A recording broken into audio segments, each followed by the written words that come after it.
各位喜欢吃口香糖吗？你是否曾经在无聊的时候也咀嚼过一块，让嘴巴忙碌起来，或者在紧张的事后用它来缓解压力，保持口气清新？对我来说，口香糖不仅是一种零食，更是一种随身的小习惯。每当工作疲惫或者思路堵塞时，嚼上一颗薄荷味的口香糖，总能够让我迅速提神，重拾专注。然而，口香糖这种东西看似好像是现代的产物，但它的历史却可以追溯到数千年前。考古学家在芬兰发现了大约5000年前的口香糖残留物。这种早期口香糖是用桦树皮焦油制成的，被认为具有药用价值。此外，古希腊人也喜欢咀嚼乳香树的树脂，不仅能够清新口气，还能够有助于口腔健康。同一时期，美洲的玛雅人和阿兹特克人则咀嚼西卡树的树脂，这被认为是现代口香糖的前身。不过，口香糖真正进入商业化的时代其实是在19世纪。在1848年的时候，美国商人约翰·柯蒂斯制造了世界上第一款商业口香糖，主要成分是松树脂，并进行了简单的风味加工，但这种产品仍然较为粗糙，咀嚼体验也不是很好。到了1860年代，墨西哥前总统安东尼奥·洛佩斯·德·圣安娜向美国发明家托马斯·亚当斯介绍了玛雅人使用的西卡树胶。亚当斯发现西卡树胶比松树脂更具有弹性，并最终制造出改良版的口香糖，这成为现代口香糖的开端。他的公司后来推出了亚当斯牌口香糖，在市场上大受欢迎。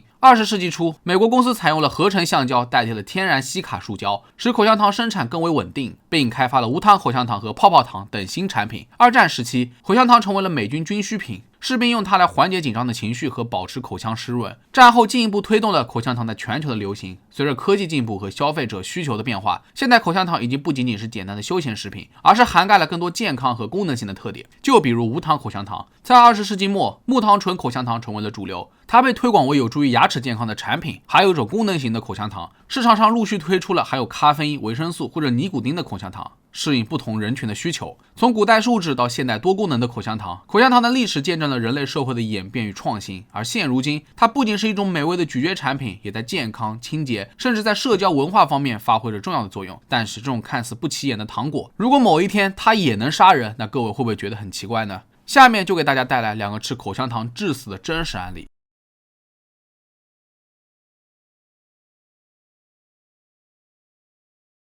2011年，19岁的萨曼莎·詹金斯本是一个充满活力的年轻女孩，她生活在英国威尔士的拉内利。她和普通女孩一样热爱生活，喜欢和朋友们在一起。然而，没有人能够预料到，一个看似无害的习惯——嚼口香糖，会夺走她的生命。2011年6月3日，萨曼莎在家中突然感觉到身体不适，出现腹泻、恶心等症状。起初，她认为自己喝了一瓶碳酸饮料，出现了普通的肠胃问题，便上楼休息了。然而，在不久之后，她在房间里面突然间倒地，并开始剧烈的抽搐，随后便不省人事。家人发现后，立刻拨打了紧急救援电话，并将他送往医院。医生尽全力抢救他，但萨曼莎的情况迅速恶化。在短短的3天后，他因脑部严重损伤而不幸去世，享年19岁。他的家人和医生对他的突然离世感到震惊，因为他之前并无任何严重的并发症。萨曼莎的死因成为了一个谜题，家人迫切想知道究竟发生了什么。然而，母亲回家后本想整理一下死去女儿的房间时，结果她意外发现了大量的口香糖包装纸和购物收据，甚至女儿的每个包、卧室的每个抽屉都塞满了口香糖包装纸和空的口香糖盒子。母亲突然回想起，平时女儿确实很喜欢吃口香糖，有的时候甚至一天能够多达14条以上，这表明了她很有可能每时每刻都在咀嚼大量的口香糖。随后，母亲就向验尸官办公室提到了这件事情。在进一步的验尸报告当中显示，法医确实在萨曼莎的胃里面找到了残留着4到5块未消化的绿色硬块，后来被认为这是口香糖残渣。一开始，法医以为是萨曼莎吞下了过多的口香糖残渣，因为口香糖的基质是由不溶性物质，例如合成树脂、蜡和弹性聚合物组成的，胃酸和消化酶无法将其分层，但它们通常会随着其他食物一起通过消化道，并在几天内排出体外。但是如果过量服用的话，在一些消化系统异常或者消化蠕动较慢的人当中，也有可能会引起便秘或者肠梗阻。但是萨曼莎却没有出现类似肠梗阻的症状，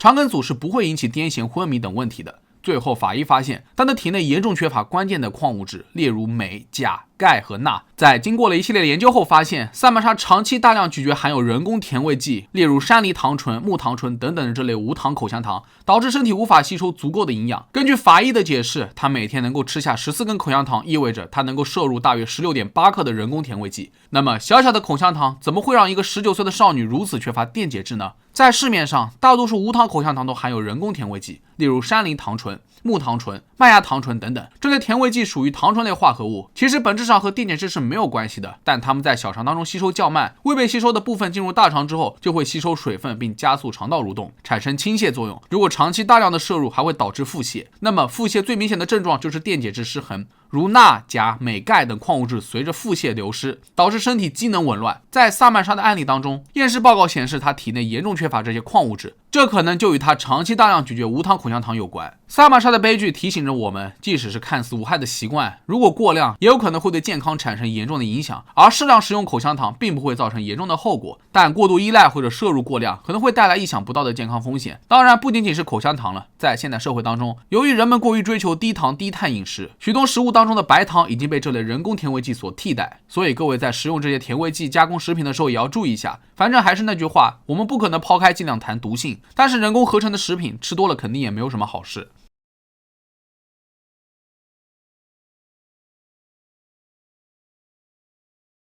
那么在开始这个案例之前，我想起了发生在今年春节期间的一个新闻，那就是一女子误食了弟弟买来的摔炮，这种包装和木糖醇长得非常像，甚至连颜色都相似。姐姐直接一口咬下，结果在嘴里爆炸了，还好没有闹出人命。不过下面的这个案例，这个人吃的可是真正的口香糖，但是他也是真的爆炸了。那口香糖是如何在他嘴里爆炸的呢？2009年，一起离奇而惨烈的爆炸事故发生在乌克兰基辅理工学院的一名学生弗拉基米尔·利霍诺斯身上。利霍诺斯是基辅理工学院的一名成绩优异的学生，他对于化学研究有着浓厚的兴趣，并在课余时间在家进行各种各样的化学实验。根据家人描述，他有的时候会尝试不同化学物质的特性，并将它们与日常用品结合在一起进行实验。当天，利霍诺斯像往常一样在自己的私人实验室里，他有一个习惯，就是喜欢在做实验之前吃口香糖，而且他还会习惯性的将其蘸取各种白色粉末，为的就是测试口感或者某种化学反应。然而这一次，他不幸将一种高度爆炸性的化学物质与口香糖混合在一起，并含入口中咀嚼。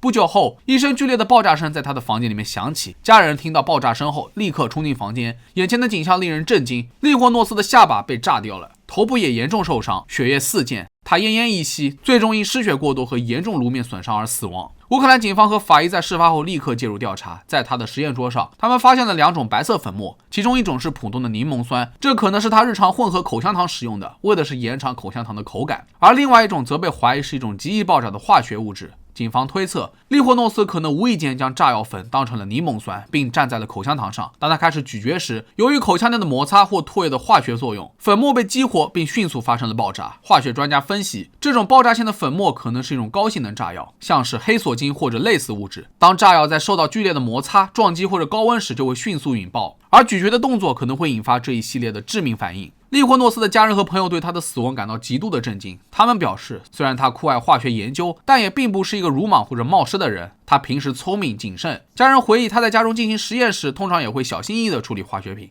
但没想到这一次小小的失误竟然会夺去他的生命。当然，看完这个案例，各位肯定会说，那这也不是口香糖的问题，就算是换成别的糖果，也有可能会爆炸，是他热于探索化学的个性害了他。只能说，口香糖也是挺冤枉的，扛下了所有。那么好了，这就是本期的全部内容了。各位对于以上这2个食用口香糖致死的案例有什么看法？可以在评论区下方留言。如果觉得视频做得不错的话，也别忘了点赞、收藏和关注。我是郑郑，咱们下期视频再见吧。